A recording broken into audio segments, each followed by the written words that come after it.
Na-reveal na kung anong tunay na pagkatao mo, Risa Ontiveros. Cannot take criticism. Bengatibo ka. Naghahain naman po ako ng kaso dito sa Department of Justice Prosecution Service. Kaso po, isa laban kay Michael Maurilio at yung isa namang kaso laban sa 6 na vloggers at si Attorney Ferdinand Topacio. So, ayon sa aking legal team, ang nararapat na kaso ay cyber libel. Pinakamagandang mangyayari dito, she will have to testify.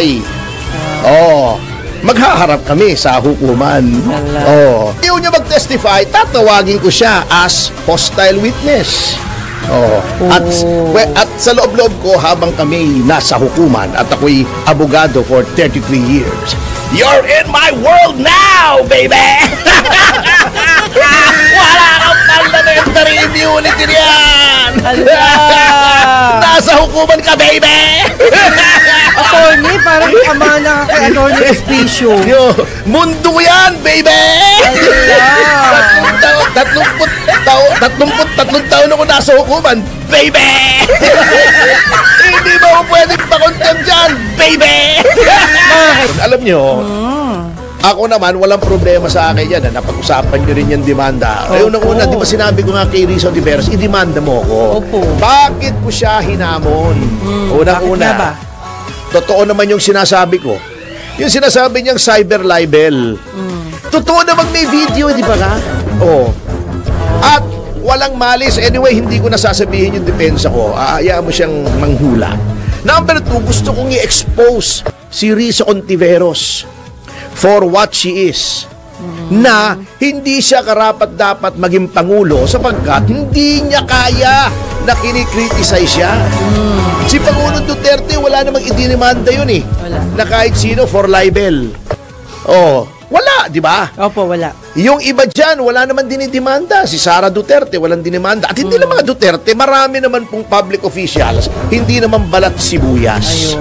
Bago, number 2, kengkoy pa itong si Risa. Eto para sabihin ko sa iyo kung gaano ka kengkoy itong taong ito. Di ba? Siya yung tinuligsa. Siya yung kinriticize namin. Etong sabi niya, nagtago pa sa likuran ng Senado. Mag-isa na lang nga siya ron sa Senado.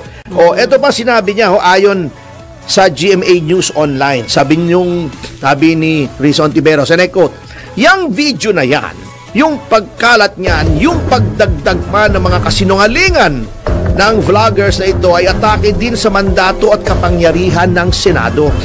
Ang Senado na nakikipaglaban para sa mga taong hindi kayang ipaglaban ang sarili nila. Walang senador na papayag dyan. Hindi papayag ang Senado dyan." Unquote. Okay, Risa. Ang daming senador hindi naman nagdidemanda ng libel. Bakit sinama mo yung Senado? Number 2, ikaw ang ini-criticize. Bakit sinama mo yung Senado? Ba't nagtago ka sa likod ng Senado? Insecure match? Number 3, di ba sinabi mo kay Attorney Reginald Tongol, bakit mo you do not speak for the Senate? Wala naman sinasabi si Attorney Tongol na he is speaking for the Senate. Now, you are speaking for the Senate. Sasabihin mo, hindi papayag ang Senado dyan? Wala man naman nagsasabing ibang senador kundi ikaw na hindi sila payag eh. Risa Ontiveros, you also do not speak for the Senate. Bakit yung ayaw mong gawin ng ibang tao, ginagawa mo? Yan, na-reveal na kung anong tunay na pagkatao mo, Risa Ontiveros. Cannot take criticism. Bengatibo ka. Totoo naman may video. Totoo namang may kidnapping case ka dati magtitistigo si Jing Paras. Totoo namang may demanda ka dahil dun sa witness tampering sa Farmally. Uulitin ko rito. Wala namang hindi totoo sa sinabi namin. Ngunit hindi mo, sabi nga dun sa A Few Good Men, di ba yung karakter ni Jack Nicholson? You want the truth? You can't handle the truth.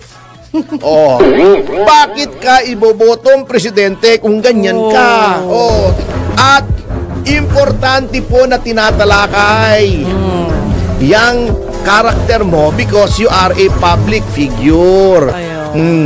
Importante dahil gusto mong magpangulo, dapat talagang suriin ang pagkatao mo bilang pangulo. That is why there's freedom of speech. That is why there's freedom of the press. Oh. Doon nagkamali yung ano niya, advisor niya. Ang pinakamagandang mangyayari dito, she will have to testify. Oh, maghaharap kami sa hukuman. Oh, wala sa Senado. Wala. Oo.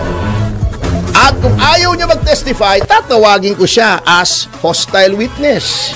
Oh. At sa loob-loob ko habang kami nasa hukuman at ako'y abogado for 33 years. You're in my world now, baby! Wala kang parliamentary immunity riyan! Nasa hukuman ka, baby! Attorney, parang amana ka kay Attorney Espicio. Yo, mundo yan, baby!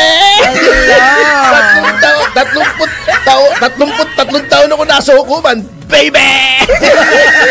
Hindi mo ako pwedeng pakontem dyan, baby! Mga kaibigan, masaya lang po si Attorney. Oh. Yan. Dahil maaga Naku, siyang dumating. siya ay pumasok sa patibong!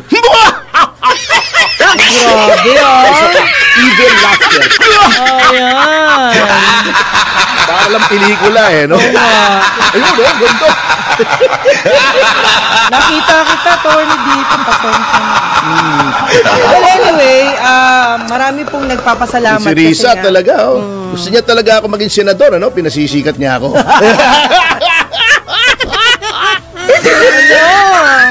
Mahirap yan, Sakit mahirap. ng tiyan ko. Attorney, mahirap na trabaho yan.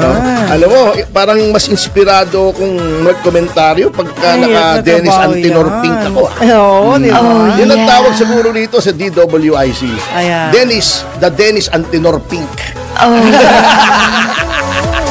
Ay, nako. Anyway, Ayan. speaking of which, Okay. speaking of which, eto sa patuloy nilang paninira kay Sara at sa patuloy nilang pagpapaangat sa sarili nila, alam mo ba ang naging resulta, Ma'am Jubes? Ano po yun? Wala, eto. Kasi ito yung latest. Lalong disgrasya. Are ang latest survey, Survey, okay. from Tangiers.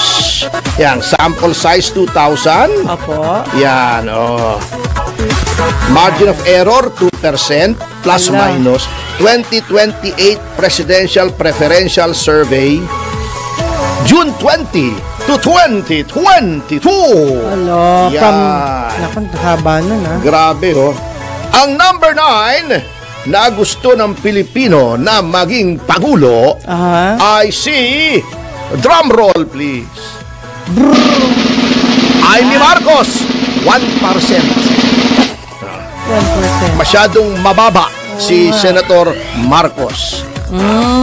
Uulitin ko sa mga hindi nakakuha, masyadong mababa. Si Amy. si ate, si Manang. pero loves ko yan, loves ko yan. Mabait naman yan. Number 8, Okay. 1% and 1%. Opo. Robin Padilla. Wow. Pumasok sa 8, Number 8. Okay. Number 7, na may 3%, 3% nomás. Si Senyor. Si Cheese Escudero. Wow. Same. Meron namang 3%. Ang ating kaibigan, si Risa Ontiveros. Oh, yeah. Eto, ang number 5, si Ispekir.